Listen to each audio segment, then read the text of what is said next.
I've already created some selections, a couple of selections actually. One that selects Babe's blue body. So for starters, let's select Babe.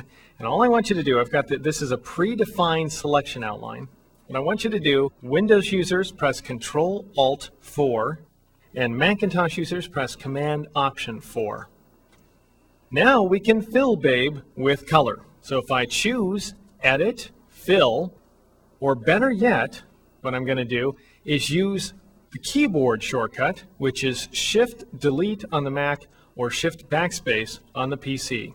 Brings up the Fill dialog box. Now obviously, if I choose foreground color and hit OK, it's going to fill Babe with black. It doesn't take that much imagination to see that. But you have other options available to you. You have the background color.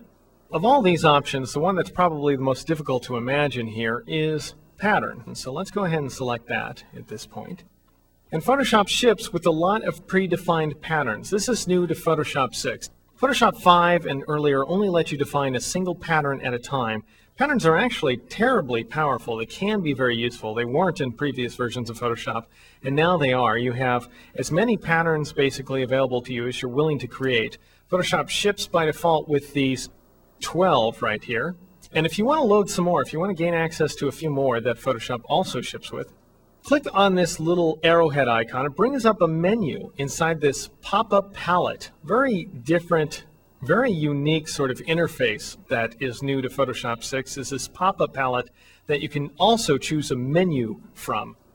So you're digging deeper and deeper inside this palette. And notice at the bottom here, there's two other libraries of patterns called Patterns and Patterns 2. If you choose one of these pattern libraries, they will be added to the list of patterns available. So you can either replace the existing patterns or append these new patterns on to the end. And some of them are repeats in this specific group, but like this one here, this set of zebra stripes, is unique to this new set of patterns that I just loaded. So I'm going to go ahead and select it. And then I can click OK in order to apply this pattern to the selection. And there it is. There's the zebra stripes all over Babe. If you don't want to completely cover up your selection, then you want to apply a blend mode. And the way to do that, you can either do it directly from inside the Fill dialog box. Notice that if I press Shift-Delete, inside the dialog box are these blending options, which allow you to change the blend mode and the opacity, which is how translucent the pattern is. Or I'm going to escape out of this. You can, after applying the pattern, you can choose Edit, Fade, Fill, which is Shift-Command-F or Shift-Control-F, and adjust the opacity and blend mode from here. So notice that the lower I make the opacity, the more the zebra stripes start blending in with Babe the Blue Ox. So we get more Babe the Blue Ox and less zebra stripe. Or we can do things, that's a very simple sort of method for mixing colors. Or we can do something more complicated by choosing a mode. Multiply will apply the darkest pixels in the zebra stripes against Babe the Blue Ox.